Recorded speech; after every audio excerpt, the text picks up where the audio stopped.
Di sini kita ambil jalan tengah, win-win solution, sehingga apa yang menjadi tanggungan Bapak Ibu di akhir kuliah tuntas. Gimana Bapak Ibu? Bisa dipahami ya?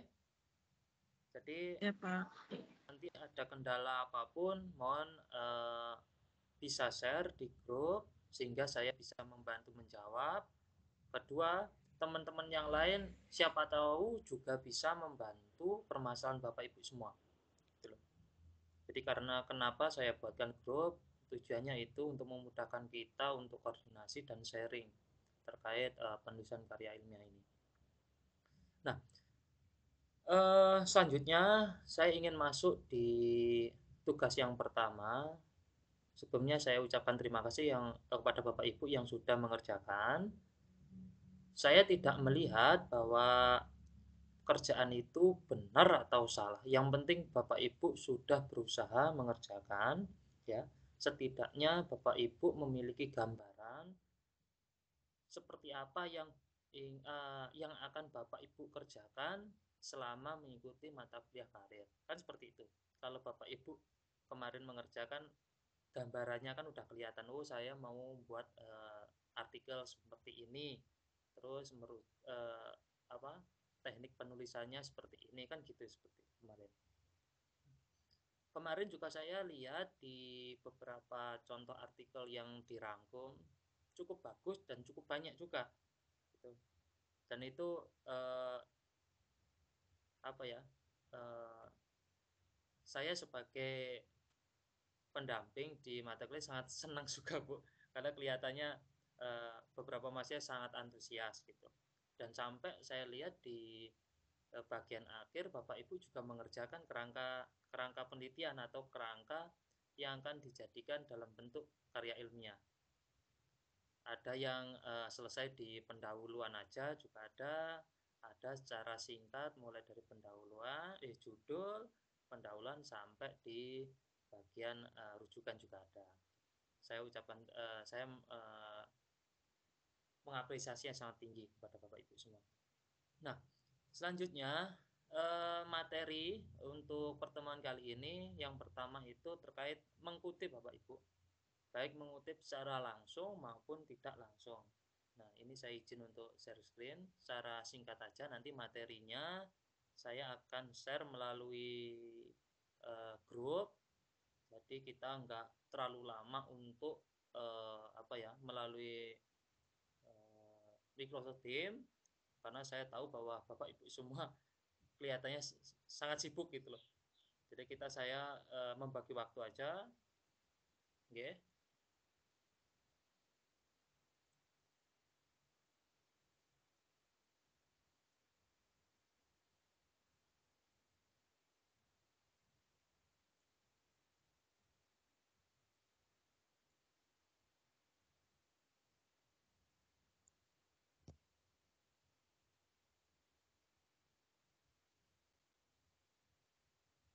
Gimana Bapak Ibu, sudah muncul?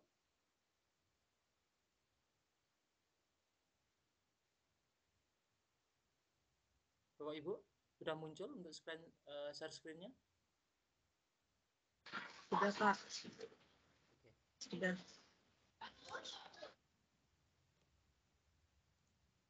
Oke.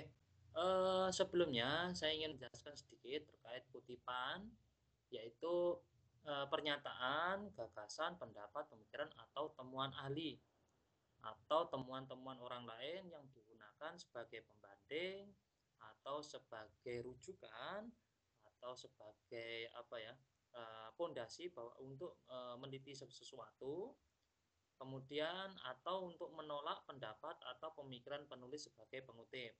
Nah, di sini juga disertai terkait contoh kutipan. Nih, pemahaman bahwa pembelajaran online itu sama dengan pembelajaran jarak jauh adalah pemahaman yang tidak sepenuhnya benar.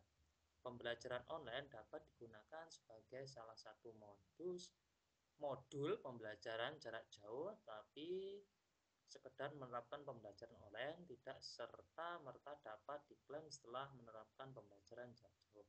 Nah, di sini eh, yang terlihat ini sebagai kutipan bahwasanya di bagian akhir kalimat terdapat nama, kemudian tahun, kemudian halaman. Nah, ini belum tahu ini termasuk kutipan langsung atau tidak langsung. Nah, kita ada dua teknik pengutipan. Nah, yang pertama pengutipan tak langsung. Nah, di sini kutipan kita langsung membahasakan sendiri kalimat dari ahli. Jadi ada istilah pernyataan dari seseorang, kita merujuknya dengan menggunakan bahasa kita sendiri. Itu yang dinamakan pengutipan tak langsung.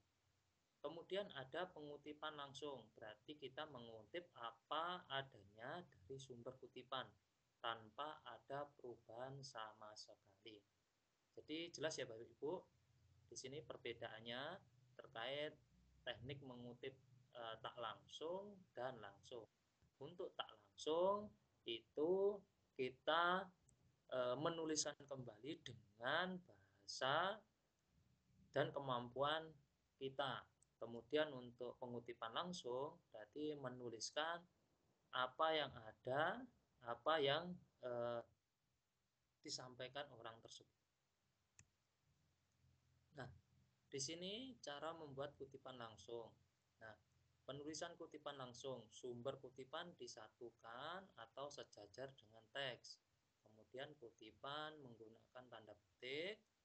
Penulisan sumber kutipan dapat diletakkan di awal maupun di akhir tulisan. Nah, penulisan kutipan langsung. Kutipan ditulis secara terpisah dari teks. Kemudian penulisan kutipan dibuat menjorok ke dalam, antar spasi berupa spasi tunggal. Kutipan tidak menggunakan tanda petik. Kemudian sumber kutipan ditulis dengan menyebutkan nama pengarang, tahun terbit tanpa nomor halaman. Nah, ini contohnya interaksi dalam pembelajaran online dengan tatap muka dilakukan dengan cara yang berbeda. Interaksi dalam pembelajaran online demikian Belawati 2000 ada buka kurung 2019 halaman 49, dipengaruhi oleh jenis teknologi dan media pembelajaran yang digunakan. Nah, selanjutnya kita masuk ke tadi kutipan langsung ya. Kita berarti masuk ke penulisan kutipan tak langsung. Nah, penulisan kutipan tidak langsung diintegrasikan ke dalam tulisan dan sumber kutipan dicantumkan dengan menyebutkan nama belakang dan tahun terbit sumber kutipan. Contoh seperti ini. Interaksi dalam pembelajaran online dengan tatap muka dilakukan dengan cara yang berbeda. Pilihan teknologi dan media pembelajaran yang dipakai akan menentukan interaksi dalam pembelajaran online. Belawati langsung, kemudian tahun 2019. Nah,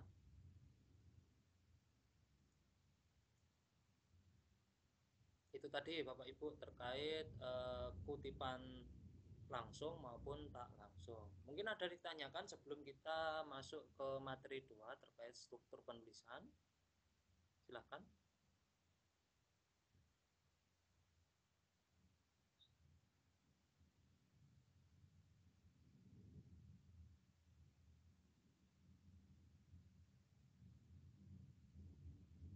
Silahkan kalau ada ditanyakan, Ibu-ibu. Belum ada, Pak.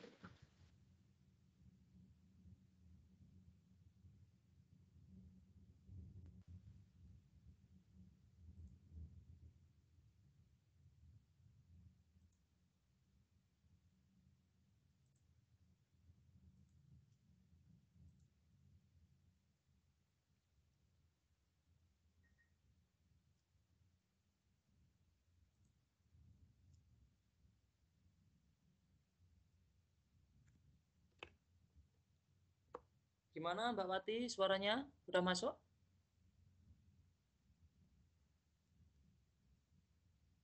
Pak, masih kecil, Pak. Masih kecil suaranya. Oke, sebentar.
Halo, halo.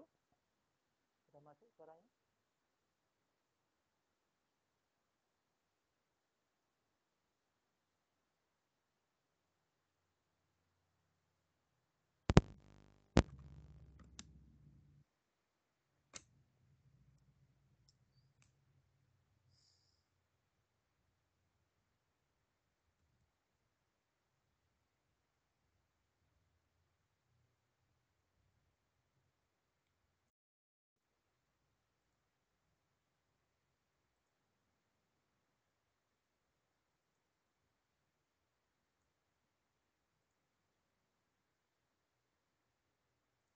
Halo, halo. Sudah masuk suaranya?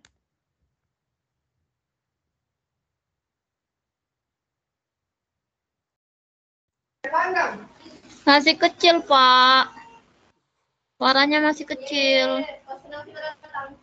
Halo, halo, halo. Sudah masuk suaranya? Halo?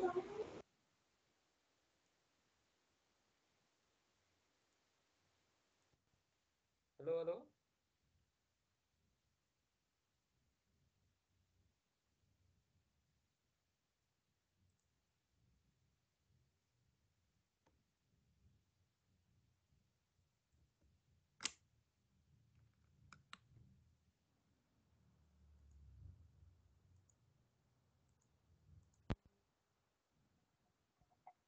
Halo? Sudah masuk?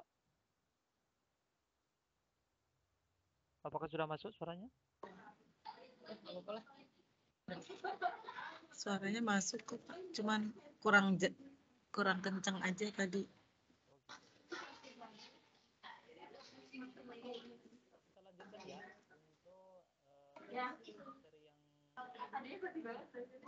Ya suaranya masuk, Pak, tapi kecil. Iya, kecil. Kayak mendem gitu loh, Pak. Kayak mendem suaranya. saya yang agak bermasalah ini. Dari kemarin soalnya sama.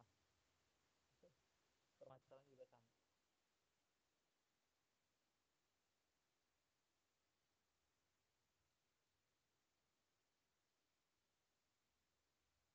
Ya, kalau suaranya kuat kenceng banget jadi. Oke.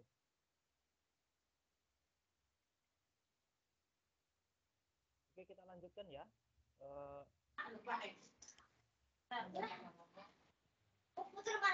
Aku mau main PS. Main PS.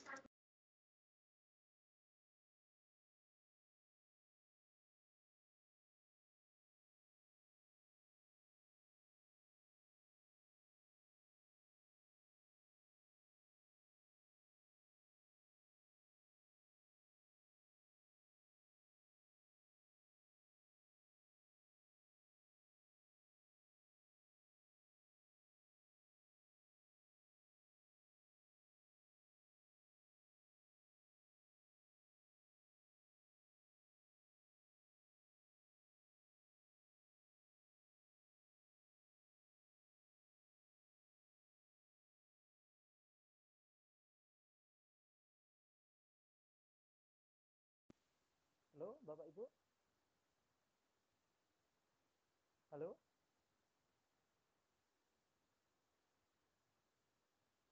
Halo, bagaimana suaranya? Udah masuk?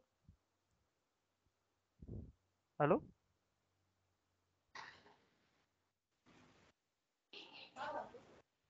Masuk, Halo? Pak, tapi masih kecil.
Zoom.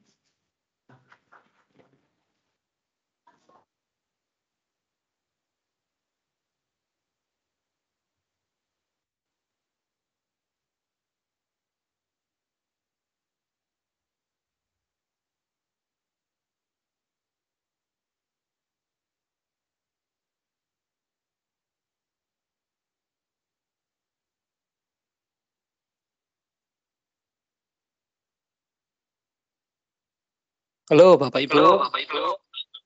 Nah,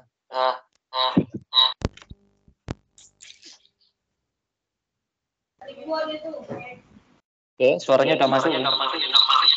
Udah masuk, Pak. Nggak jelas, tapi bergema.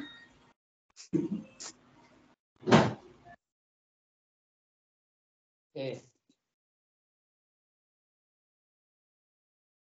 Kita masuk ke materi yang kedua.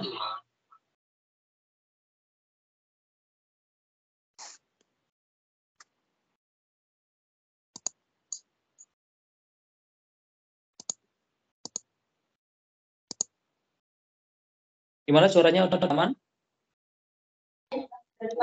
Rada mending Pak, jelas. Jelas, Pak. Tapi jelasan suara Bupati. Nah.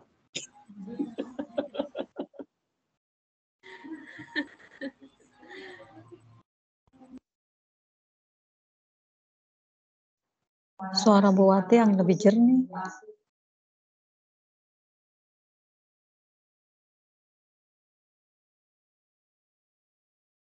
Halo? Sudah? Jelas Pak, bisa terdengar. Udah, Pak. Ya, Pak. Oke.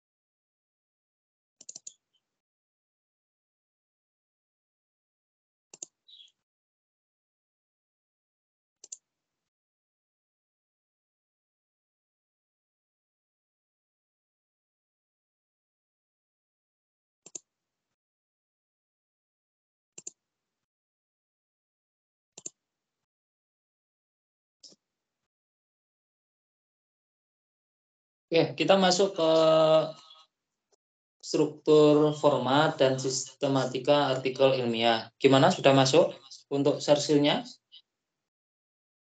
Pak, sudah. Apa?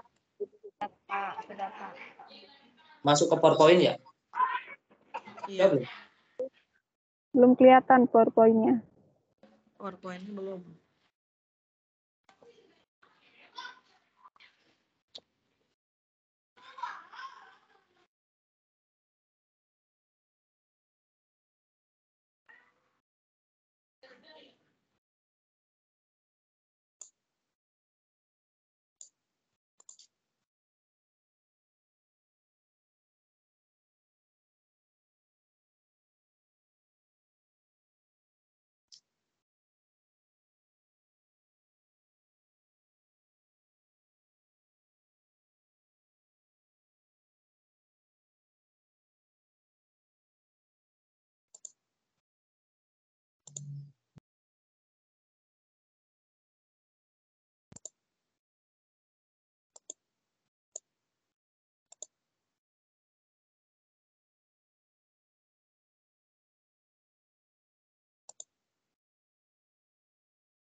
Gimana Bapak Ibu, sudah masuk?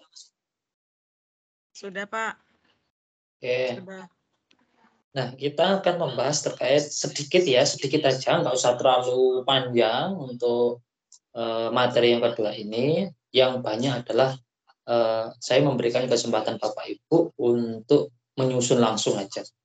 Karena kalau hanya sekedar saya sampaikan terkait materinya, tanpa Bapak Ibu melakukan, ya nanti percuma saja gitu. Itu aja ya. Kita akan membahas secara singkat aja.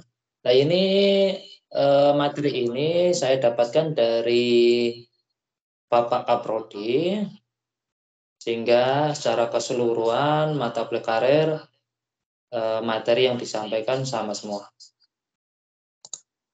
Oke, yang pertama struktur penyajian. Nah, di karya ilmiah atau artikel, di situ nanti ada isi terkait pendahuluan. Nah, di pendahuluan nanti berisikan latar belakang yang menggambarkan pentingnya topik yang akan dibahas. Kemudian tujuan penulisan dan mungkin juga ruang lingkup penulis. Nah, biasanya di latar belakang atau pendahuluan di artikel sebenarnya ada 3 macam bab di situ yang harus ada dalam pendahuluan. Yang pertama itu apa yang diharapkan. Yang kedua, kenyataannya atau permasalahan yang muncul, ya. Kemudian ketika ada harapan dan kenyataan, di situ ada kesenjangan. Nah, kesenjangan itulah yang ingin kita selesaikan, Bapak Ibu, atau masalah yang muncul di situ. Jadi jelas, misal pendidikan jasmani ya, pendidikan jasmani secara standar harus dilaksanakan per minggu, kemudian jumlah jamnya 3 jam, tapi belum diketahui karena gurunya belum ada di sekolah tersebut, jadi dihandle oleh guru kelas. Nah, apakah pendidikan jasmani yang disampaikan itu sudah standar dan mencapai kompetensi yang ingin dituju atau tujuan dari pendidikan jasmani. Nah, di situ kan ada harapannya seperti apa? Harapan pendidikan jasmani bahwa anak itu menjadi bugar, ya. Kemudian kenyataannya di situ nggak ada gurunya, yang menghandle itu adalah guru kelas, misal seperti itu. Kemudian jamnya juga berbenturan dengan jam yang lain, misal seperti itu. Atau problem-problem di sekolah seperti apa gitu. Kenyataannya seperti itu. Di situ nanti ada kesenjangan. Nah, apakah anak ini tercapai enggak secara kemampuan kebugarannya, nyampe pada terus pengenalan terhadap motorik dasarnya seperti apa. Nah, kesenjangan itulah yang ingin kita selesaikan Bapak Ibu, atau masalah yang muncul. Nah, di situ juga ada, di samping kesenjangan, ada solusi yang kita tawarkan atau obat yang kita tawarkan untuk menyelesaikan masalah. Oke, bisa dipahami ya. Di pendahuluan itu ada harapan. Harapan itu adalah teori ya terkait mata pelajaran atau tema yang ingin kita ambil. Kemudian ada kenyataan. Kenyataan di lapangan itu seperti apa? Pelaksanaannya seperti apa? Nah, ketika kita comparekan harapan dan kenyataan, di situ muncul kesenjangan. Oh, ternyata seperti ini dan berakibat seperti ini, seperti ini. Nah, itu permasalahan yang ingin kita selesaikan. Itu Bapak Ibu.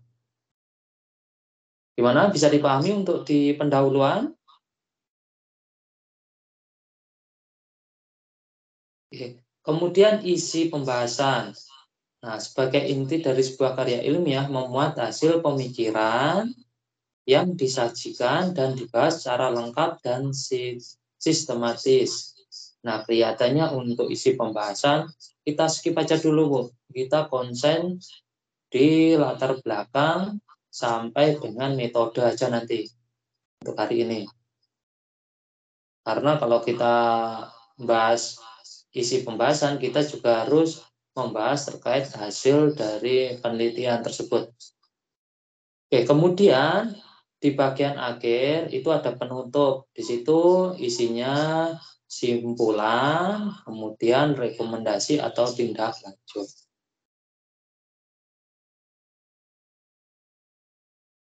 Oke, untuk format artikel itu jenis fontnya Times New Roman dengan ukuran 12. Untuk ukuran kertas itu A4. Nah, untuk selanjutnya nanti bisa dipelajari sendiri Bapak Ibu ya. Nanti materinya akan saya share. Nah, ini sistematika artikel ilmiah. Di situ nanti ada judul, kemudian identitas penulis, abstrak, kemudian pendahuluan, 2 metode, ya, ketiga hasil dan pembahasan, keempat simpulan dan saran, dan terakhir itu ada daftar pustaka. Nah, kita masuk ke judul.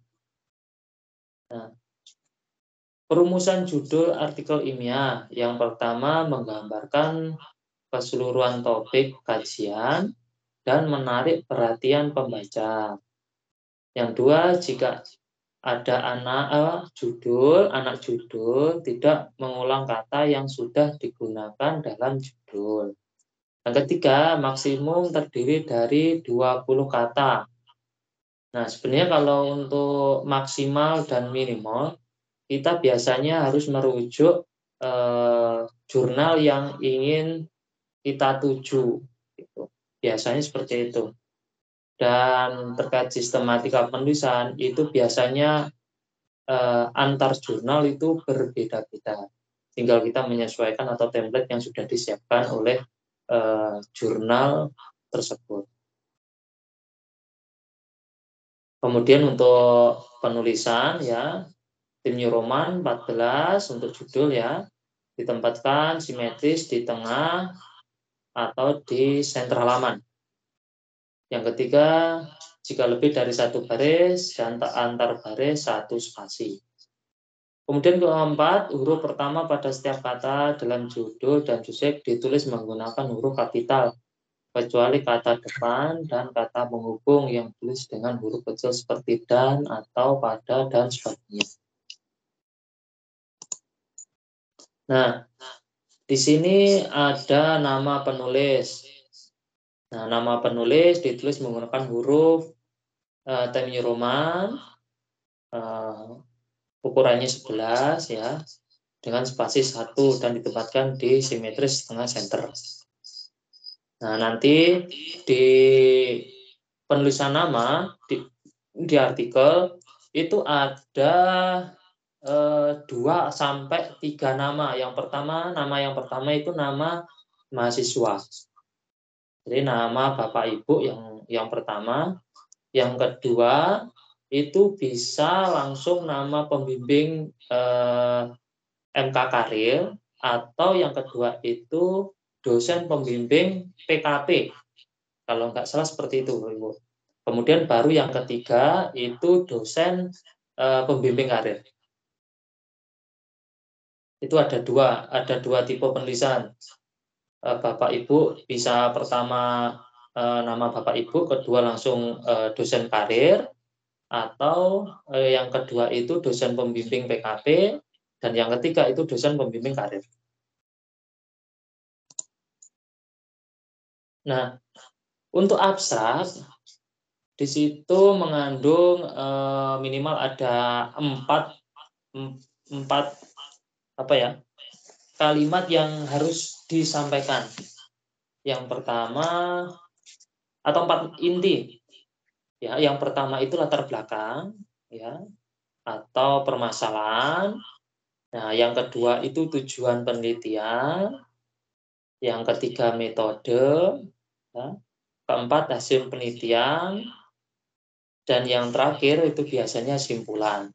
Nah, penulisannya itu secara singkat, tidak seperti di bagian metode, bagian isi artikel, Bapak Ibu. atau permasalahan yang disampaikan di pendahuluan. Jadi di situ hanya secara singkat poin-poin intinya apa gitu disampaikan di situ. Nah, untuk abstrak nanti ada yang berbahasa Indonesia, kemudian ada yang berbahasa Inggris. Nah, untuk penulisan kata kunci itu biasanya kata-kata yang sulit diterjemahkan. Nah, di situ nanti Bapak Ibu sampaikan atau menyesuaikan dengan variabel penelitian.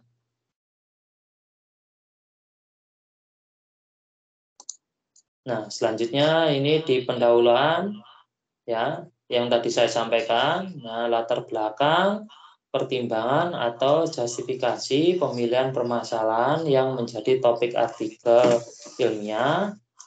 2, perumusan masalah yang harus dijawab dalam bagian hasil dan pembahasan. 3, tujuan, manfaat, fokus tulisan, dan keterbatasan tulisan. Yang D, kutipan dari ahli, hasil penelitian, buku, artikel, atau sumber lain dengan ketentuan. Nah, nanti itu disusun secara paragraf Bapak Ibu, bukan disusun secara ditulis 1, latar belakang, 2, perumusan masalah, tidak seperti laporan di PKP. Nanti saya share untuk contohnya. Nah, selanjutnya untuk metode. Nah, di dalam artikel nanti jika Bapak Ibu menggunakan hasil penelitian, jadi nanti dijelaskan pendekatannya apa, metode yang digunakan, kemudian teknik dan prosedur, ya, beserta instrumen yang digunakan, Bapak Ibu. Nah, instrumen yang digunakan untuk pengumpulan data dan untuk analisis data. Di metode ini nanti juga nggak bisa disampaikan secara keseluruhan Bapak Ibu, seperti di laporan. Jadi secara singkat-singkat, misal metode yang digunakan PTK, kemudian subjeknya kelas berapa, kemudian instrumennya apa, dan sebagainya. Disampaikan secara singkat dan jelas. Nah, ini untuk kerangka berpikir. Nanti kalau seandainya tidak ada metode ini pakai kerangka berpikir. Nah, nanti selanjutnya setelah metode itu hasil dan pembahasan. Nah, hasil ini menyesuaikan dengan rumusan masalahnya apa tadi. Data yang terkumpul apa, kemudian dipaparkan, selanjutnya dipaparkan, dibahas, ya, membahasnya seperti apa, dianalisis, setelah dianalisis dibandingkan dengan temuan-temuan yang terdahulu atau artikel-artikel penelitian yang lain dengan indikator yang sama, nanti bisa dikomparkan seperti ini. Wah, hasil saya di sekolahan A seperti ini, sekolahan B seperti ini. Oh, kok berbeda ya? Apa kendalanya? Seperti itu.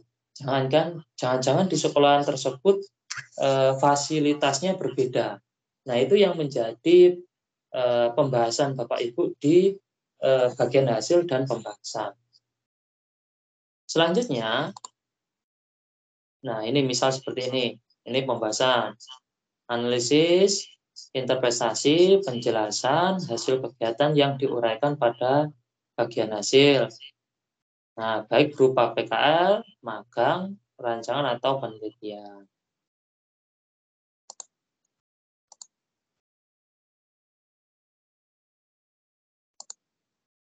Nah, nanti setelah hasil dan pembahasan, nanti Bapak Ibu merumuskan simpulan.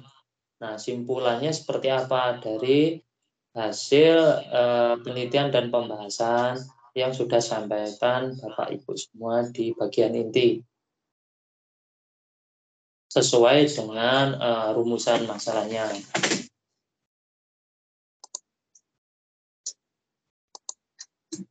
Nah, selanjutnya di bagian akhir itu ada daftar pustaka. Nah, ini kelihatannya untuk daftar pustaka sekurang-kurangnya memuat 10 referensi, ya. Minimal 5 diantara bersumber dari artikel, jurnal nasional ataupun internasional. Nah, untuk aturannya sudah disampaikan di tugas yang pertama, ya, 5 tahun terakhir. Nah, untuk buku tidak bisa dibatasi, ya, untuk keterbaruan dan sebagainya, karena semakin lama buku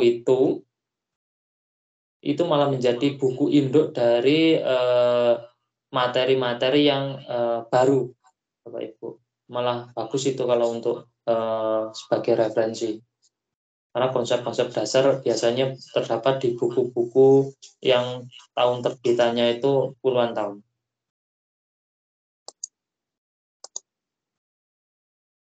Oke, itu untuk materi yang kedua, Bapak Ibu. Nah, selanjutnya saya ingin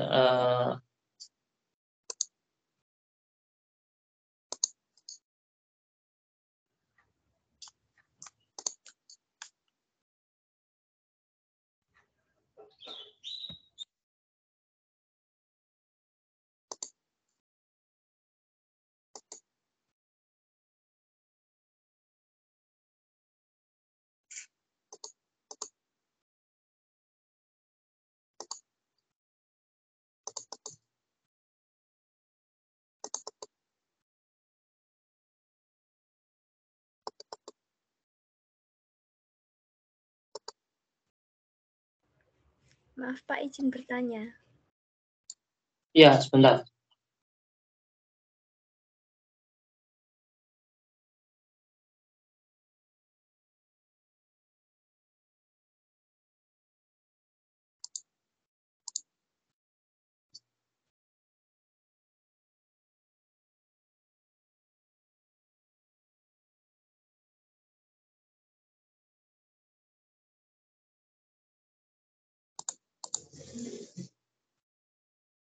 Oke, silakan yang ingin bertanya. Monggo.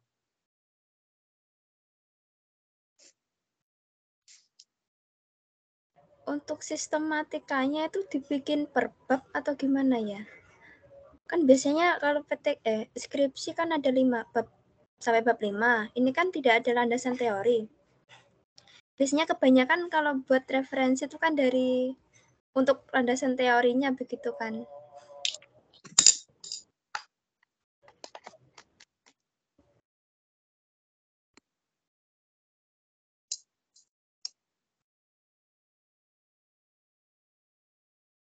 Oke, terima kasih. Oke. Untuk artikel ini berbeda ya dengan skripsi, karena skripsi itu jenisnya laporan penelitian. Nah, untuk artikel ini adalah rangkuman dari laporan penelitian atau laporan dari skripsi. Nah, nanti yang diambil dalam artikel itu adalah bagian-bagian penting, ya. Pendahuluan biasanya itu hampir sama dengan latar belakang di skripsi. Nah, ini saya sampaikan, saya tampilkan salah satu contoh, ya. Nanti ini bisa menjadi template Bapak Ibu semua nanti untuk menuliskan artikel. Terserah nanti sumbernya dari hasil penelitian Bapak Ibu atau skripsi Bapak Ibu atau dan yang lainnya atau kompilasi, silahkan saja. Nah, di sini seperti ini strukturnya. Sebenarnya hampir sama di skripsi, tapi bagiannya itu dirangkum, ya, dipersingkat.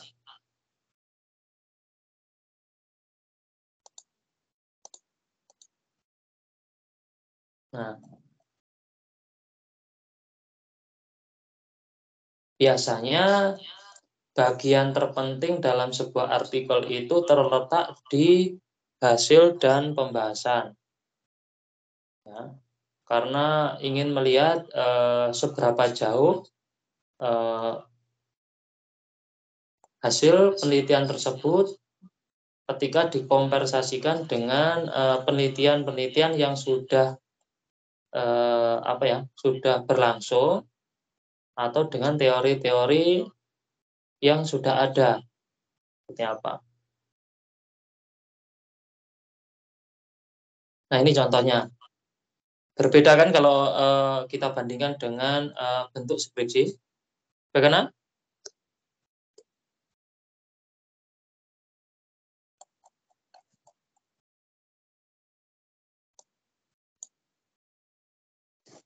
Silakan jika ada yang ditanyakan lebih lanjut.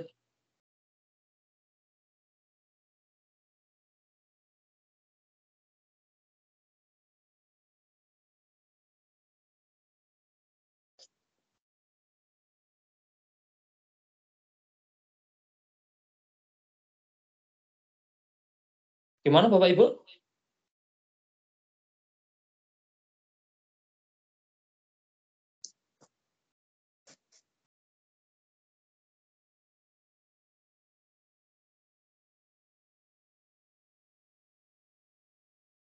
Ada yang ditanyakan lagi?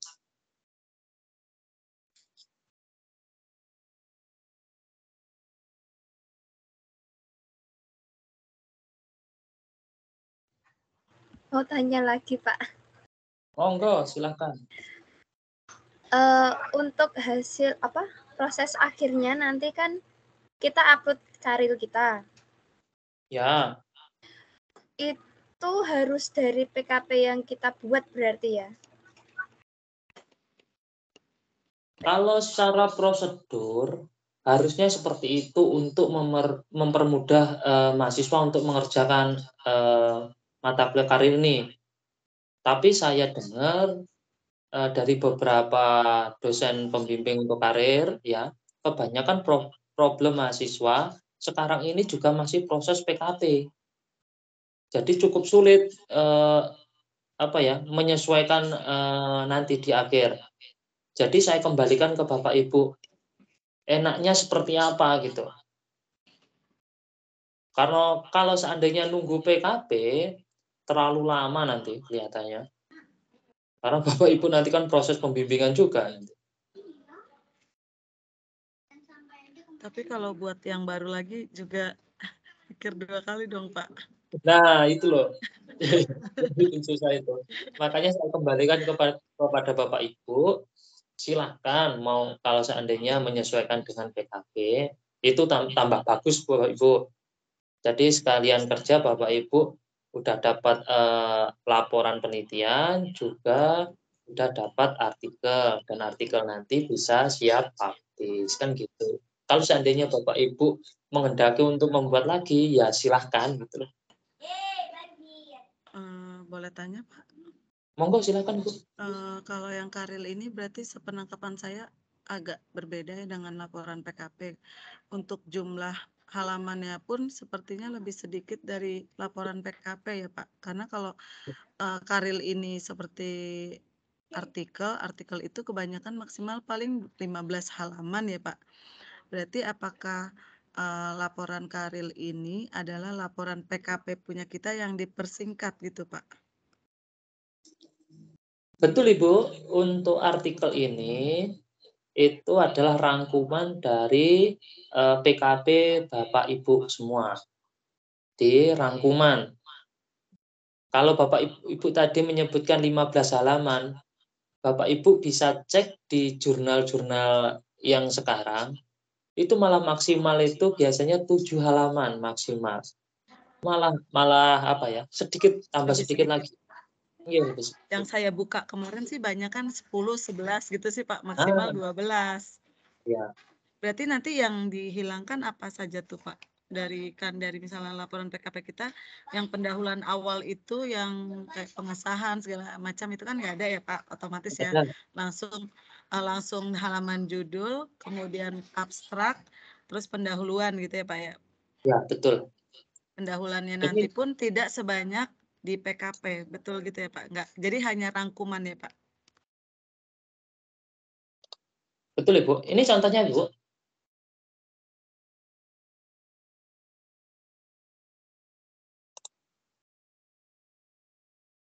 Nah, ini contohnya. Di pendahuluan ini, kalau misalnya di PKB itu kan ada latar belakang, kemudian ada rumusan masalah, kemudian tujuan penelitian, terus ada kerangka berpikir juga kalau ada, kemudian ada juga kata operasional.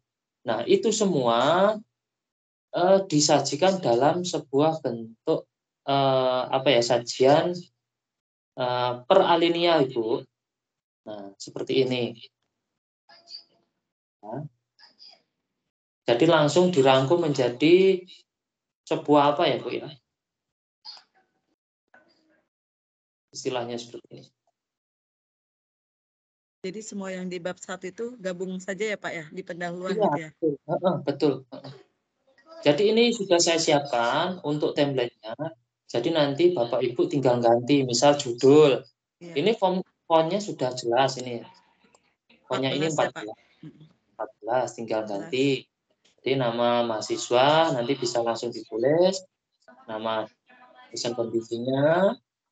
Nah, untuk abstraknya tadi sudah saya sampaikan terkait permasalahan, ya, tujuan, metode, hasil, simpulan. Nah, ini bentuk contohnya. Nanti bisa diedit. Monggo silakan. Berarti Nah, NIM untuk nggak usah Pak itu Pak. Pak Samsul, NIM-nya nggak ada ya Pak? Di bawah gimana? nama mahasiswa tidak usah memakai NIM? Nggak perlu Bapak Ibu. Oh gitu, berarti langsung Ini dosen pembimbing karirnya ya? iya. Oke, Ini iya, tanpa Pak. gelar ya, Bapak Ibu. Nama Iya. dosen pembimbing juga tanpa gelar biasanya. Oh gitu, iya Pak. Nah, nanti ini saya sampaikan juga, ya, nanti juga saya carikan contoh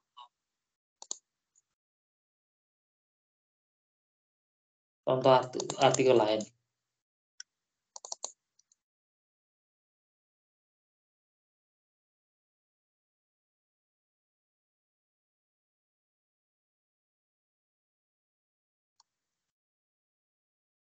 Nah, untuk di pendahuluan ini sudah mencakup terkait teori-teori yang kita sebut harapan tadi, Bapak Ibu, kemudian kenyataan di lapangan, ya.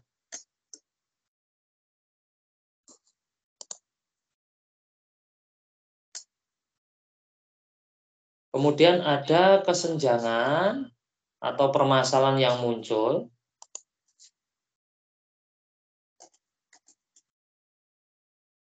Kemudian solusi, kemudian biasanya juga disisipkan terkait tujuan, rumusan, dan tujuan.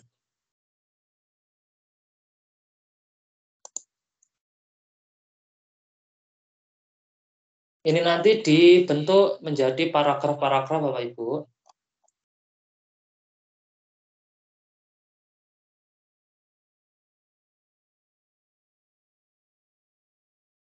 Oke. Untuk pendahuluan ada yang ditanyakan Bapak Ibu? Sebelum masuk ke metode.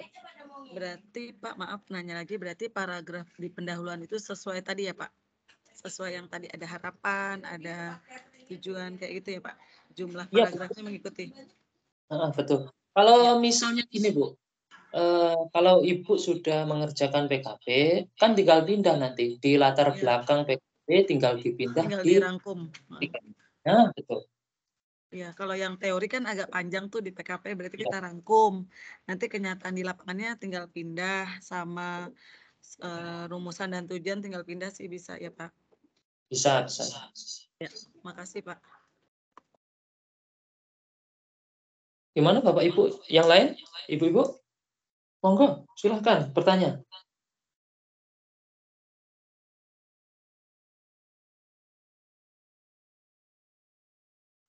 Tanya lagi Pak. Monggo, silahkan. Kan di PKP saya kan ada metode buat RPP. Itu berarti penjelasan metodenya ditaruh ke bagian pendahuluan berarti nggih? Untuk metode pembuatan. Iya, ada sangkut pautnya tidak ya? Itu untuk metode pencarian data atau untuk pembuatan RPP? Pembuatan RPP. Kalau pembuatan RPP bisa disampaikan juga. Kan itu teorinya pembuatan RPP kan? Iya, berarti di Nah, pendahuluan ya? ya di pendahuluan itu. Iya, baik. Dimasukkan Bagus. pendahuluan.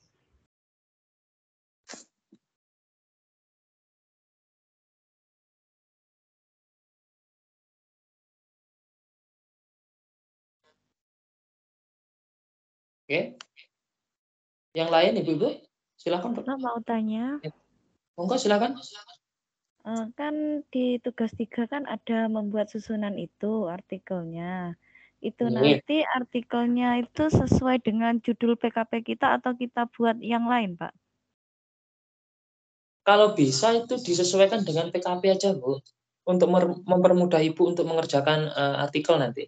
Ya, tapi kan hasilnya kan juga belum ada kalau sampai menulis hasil dari PKP-nya. Bagaimana itu, Pak? Kalau boleh tahu untuk PKP-nya ini tahapannya sudah sampai mana ya? Kemarin Bapak Ibu? itu baru judul sama pendahuluan. Oh gitu. Yang latar belakang masalah itu loh, Pak. Oh nggih, nggih, nggih. Jadi Baru gini, sampai itu. Sama buat RPP. untuk masa studi PKP ini apakah sama dengan MK Karir, Bapak Ibu? Durasinya. 8 kali pertemuan kelihatannya. Kalau di tempat saya beda, Pak, sama Ibu tadi. Kalau di tempat saya sudah masuk bab 3. Oh gitu. Iya, jadi kayaknya beda-beda tergantung dosen mungkin ya, Pak, yang di PKP. Di kita juga sudah sama RPP, terus refleksi awal kan pertama refleksi awal, kemudian RPP, kemudian dosen saya itu ngebut kayaknya pas kemarin ketiga itu langsung bab 1 sampai bab 3. Oh. Nggak tahu gimana tuh Pak, tapi hampir sama sih sama teman saya juga yang beda pembimbing, mereka juga sudah di bab 2 mulai. Untuk durasinya, Ibu, untuk perkuliahan PKP, itu Sama Pak, apakah kayaknya 8 Pak. 8 kali pertemuan ya? Coba dicek di LMS ya. 8 kali, Pak. 8 kali pertemuan kalau Selesainya PKP. di tanggal berapa ya? Desember? Desember?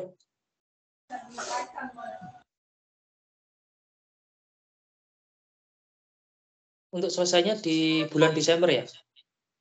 Kalau 8 kali pertemuan.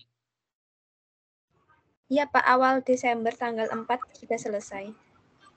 Jadi gini aja Bapak Ibu, yang sudah diminta untuk mengerjakan bab 1 sampai bab 3, nanti bisa menyesuaikan mengerjakan artikelnya juga sampai metode kan gitu. Kalau di struktur penulisan PKP. Nah, nanti kalau yang masih di latar belakang, ya menyesuaikan aja untuk mengerjakan artikelnya sampai di pendahuluan. Itu aja, nggih. Ya, Pak. Kita menyesuaikan dengan progres PKP. Ya. Untuk mempermudah Bapak Ibu semua nanti. Gitu. Ya, baik Pak. Daripada buat ulang, ya. Gimana, Ibu-Ibu? Bisa disepakati gitu aja ya? Ya Pak. Ya, Pak. Sepakat Pak. Karena saya lihat di MK Karir, untuk tugas itu kan nggak dinilai. Jadi saya bisa mengarahkan seperti itu, dasarnya tersebut. Beda lagi dengan mata kuliah lain karena di setiap tugas harus ternilai dan ada feedbacknya dan sebagainya. Kalau kita pakai strategi tersebut, kemungkinan bisa memudahkan Bapak Ibu semua untuk mengerjakan PKP, bahkan di artikelnya. Begitu. Daripada mengerjakan 2 kali, Bu.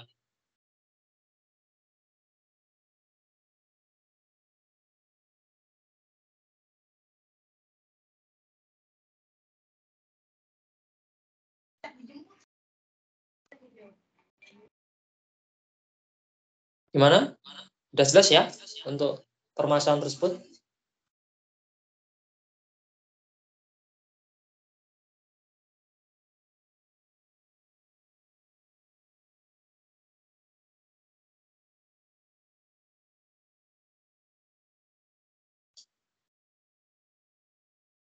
Oh iya Bapak Ibu, saya tidak bisa mengkoreksi melalui grup WA Ibu.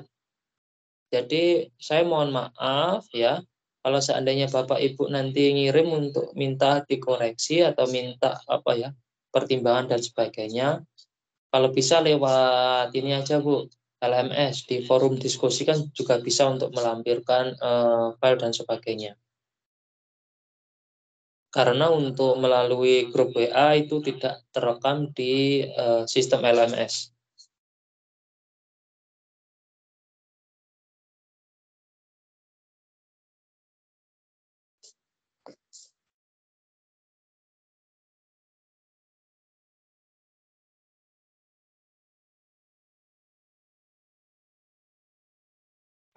Iya Pak, yang kemarin aja pas awal itu karena telat, terus dari jam 10 itu udah nggak bisa ngirim Pak. Padahal batasnya kan jam 12, tapi dari jam 10 itu udah nggak bisa, e-learning-nya udah nggak bisa ini buat upload. Baru bisanya itu 12:30-an. Jadi Udah gini di-up. aja Bu, untuk menyiasati apa ya, durasi waktu yang mepet, nanti di misal tugas 2 sudah muncul. Nah, nanti yang sudah Ibu kerjakan itu aja yang diupload. Ya, nanti untuk selanjutnya Ibu bisa diskusi bersama melalui forum diskusi aja, Bu. Jadi nanti tetap Ibu terekam untuk menyelesaikan tugas yang kedua, misal seperti itu. Kalau nunggu selesainya, nanti kan jadi telat. Ibu nggak bisa untuk mengupload tugas. Gitu loh. Jadi seselesainya Ibu aja nanti. Daripada nanti durasi waktunya sudah mepet dan untuk penguploadan durasi waktunya sudah tertutup.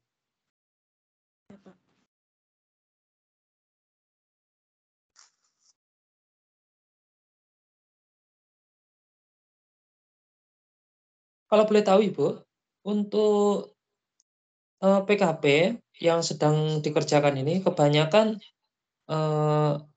menggunakan apa studi apa ya? Misal PTK atau sebagainya, survei kah apakah gitu? PTK Pak. PTK. Ya. Kalau PTK Bapak Ibu kan bisa melihat artikel-artikel yang sejenis itu kan kebanyakan metode yang digunakan baik teknik pengumpulan dan sebagainya kan itu sama semua. Jadi Bapak Ibu bisa tinggal copy paste saja, nanti tinggal diganti subjek penelitian dan waktu penelitiannya seperti itu aja.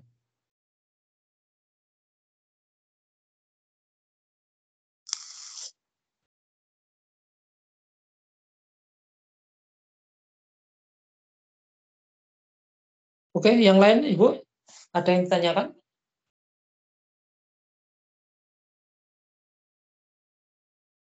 Mohon maaf saya matikan untuk kameranya ya, karena saya sambil mengopi nih.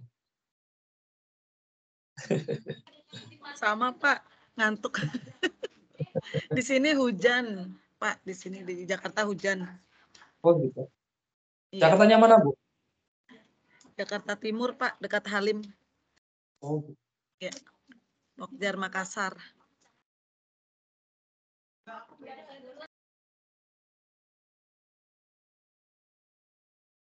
Gimana ibu-ibu yang lain? Ada yang tanyakan? Saya lihat ruangannya ini masih berada di sekolah nih Bapak Ibu. Atau di mana ini kelihatannya? Di sekolah Pak. Ya Pak, masih di sekolah Masih pada Pak. di sekolah Pak.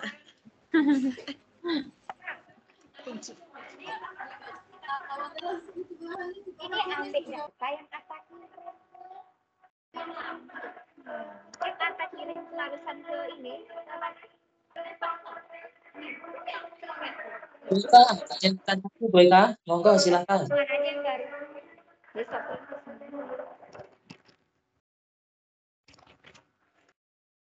Tak Lilia sih.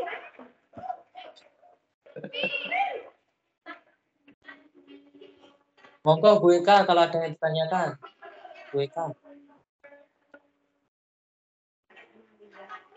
Dunia madrasah dunia tak Lilia. Apa di rumah pula? Terus Halo Ibu Eka.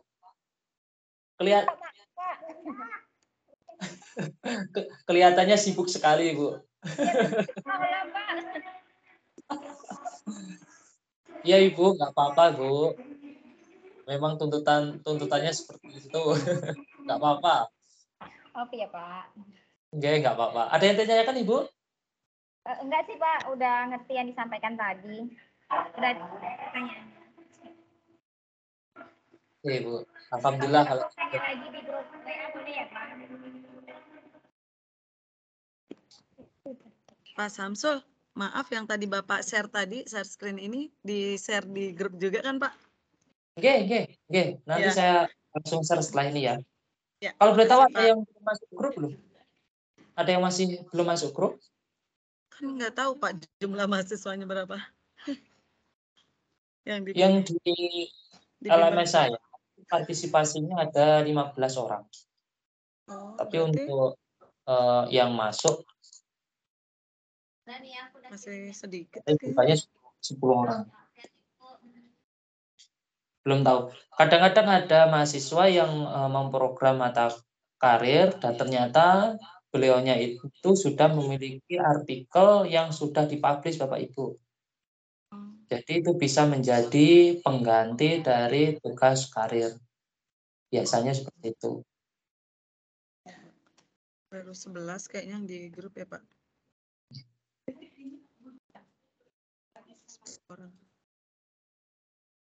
Silakan Bapak, Ibu-ibu yang lain jika ada yang ditanyakan. Kalau tidak, sebentar lagi kita selesaikan aja untuk pertemuan kali ini.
Oke, Bapak Ibu, saya pikir cukup untuk pertemuan kali ini. Kurang lebihnya saya memohon maaf ya. Nah, nanti untuk materinya insya Allah segera saya kirimkan ke grup WA. Dan semoga ke depan Bapak Ibu ditambah semangatnya dengan berbagai kegiatan yang dijalankan juga, sehingga apa yang menjadi keinginan semua, kita semua bisa berjalan dengan lancar, tugas juga bisa kita selesaikan dengan lancar dan tepat waktu. Itu Bu, secara keseluruhan untuk pertemuan kali ini. Cukup sekian dan terima kasih. Wassalamualaikum warahmatullahi wabarakatuh. Waalaikumsalam Waalaikumsalam warahmatullahi warahmatullahi wabarakatuh. wabarakatuh. Ambil gambarnya Bu dulu untuk